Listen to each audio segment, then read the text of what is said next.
最近一段时间，国际局势陷入混乱，在中美博弈持续升级的情况下，美国决定调整战略，拉拢俄罗斯一起来对付中国。但是随着美俄元首会晤的时间越来越近，谁也没想到日本突然对俄罗斯出手了。本来只是日俄两国船只在海上不慎相撞的交通事故，但是经过持续发酵，现在俨然变成了两国之间的重大外交事件。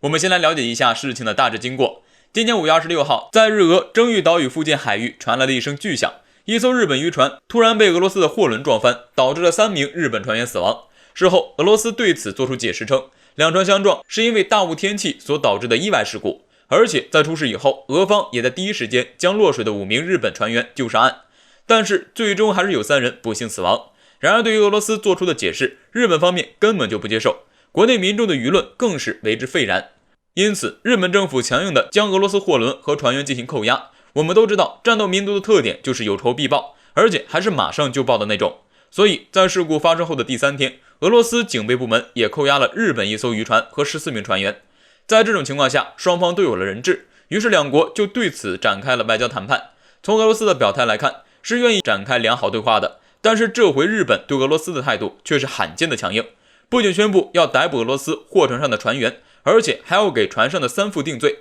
也就是判刑5年，或者是处以100万日元的罚款，甚至还有一些日本右翼势力叫嚣，要趁机用武力夺回俄罗斯所侵占的北方4岛。很显然，日本这一反常态的做法背后肯定是得到了美国的支持，不然军事实力悬殊的日本根本就不敢对俄罗斯动手。在外界看来，日本这回也算是摊上大事了，因为他们扣船扣人还想武力夺岛的行为已经完全激怒了俄罗斯，普京也必将对此进行严厉的报复。据俄罗斯国防部突然发布的消息称，近日俄海军太平洋舰队在太平洋中部海域进行了大规模的军事演练，参与演习的武器装备包括了潘杰列耶夫海军上将号大型反潜舰、完美号护卫舰等20艘战舰和20多架战机。据悉，本次演习俄方事先并未对外做出公告，而是直接进行的。对此，有专家称，这是普京给日本释放的警告信号。同时还有报道指出，俄罗斯要以检验核武库可靠性为由，打算在西尼岛地区进行非核试验。这显然是普京想通过向日本乃至世界各国展示俄军的核打击能力，来表达俄罗斯的强硬态度。相信日本在面对俄罗斯的硬核警告之后，会慎重考虑接下来对俄的进一步行动。而普京的做法或许又给中国上了一课，除了教会我们在遇到挑衅时要勇于亮剑，同时也让我们明白，只有国家实力越来越强大，才有能力去迎接越来越多的国际挑战。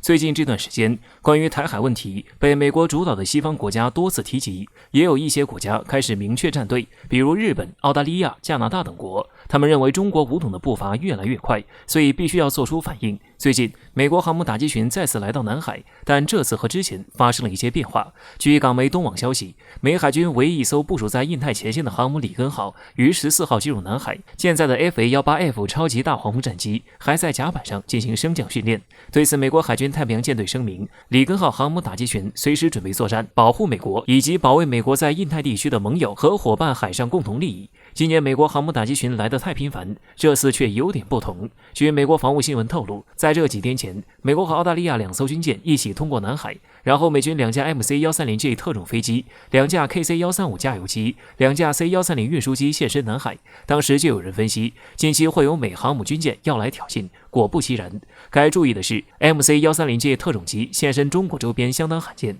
按照美军规划，这种战机一般用来执行特种部队的运输任务，保障其进行渗透和撤离，是美国对外执行特种任务的关键环节。因此，有观点认为，这次 MC-130J 现身南海，表明美国在相关领域思路开始发生转变，很有可能就是针对中国周围执行秘密任务。前不久，美国国防部助理部长提名人就首次公开宣称，美军特种部队已经驻台，并协助训练。此外，美军机 C-17 运输机也抵达台机场，这次美航母打击群也是一次严重挑衅。事实上，担忧中国快速动手武统，美国一直紧盯中国军事动向。最近，福布斯也透露，除了美国航母打击群大张旗鼓震慑中国以外，暗地里较量也在加剧。美军正利用无人潜艇布放智能水雷来对付中国潜艇。一旦中美爆发大规模海上冲突，封堵中国庞大的潜艇部队是美国和盟友的关键目标。美国妄想震慑，阻止中国武统步伐，哪料到中国动作更大。据央广军事报道称，近日中国火箭军最新演练中出现东风26弹道导弹深夜试射开火画面，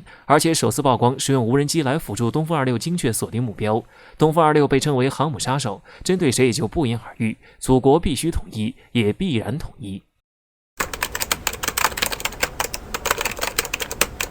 6月11号，中共中央政治局委员、中央外事工作委员会办公室主任杨洁篪因约与美国国务卿布林肯通话，时隔几个月，中美高层再度进行接触。而这次布林肯为何要急急忙忙打电话给中国？中美再度交锋，中国又释放出什么重磅信号？在这次通话中有多个应该注意的小细节。首先，中方是应约接电话；其次，我们这是白天，表明美国那是深夜打过来的电话。最后，这是继美国贸易代表凯瑟琳·戴、财政部长耶伦、商务部长雷蒙多之后，公开的至少第4个美国高层打来的电话。这些细节都说明，美方比较主动积极，似乎有求于中国，并且非常急切，以至于不惜扔下面子。而美国高层频繁打电话给中国，主要的目的似乎只有一个。分析称，中美几次谈话都是谈及贸易领域，从通话内容、时机可以推测，美国迫不及待的要恢复中美贸易谈判，并且要求中国接盘。布林肯打电话那天，美国公布了一个关键数据。美国5月 CPI 同比增长 5%， 为2008年8月以来最高值。同时，美国财政赤字已经突破了 2.1万亿美元，债务泡沫异常膨胀，美国大量放水副作用太强烈，需要中国稳定通胀，并多多购买美债。而且，布林肯打电话这个时机正处于拜登访问欧洲之际，拜登在那头拉拢盟友，对中国极限施压，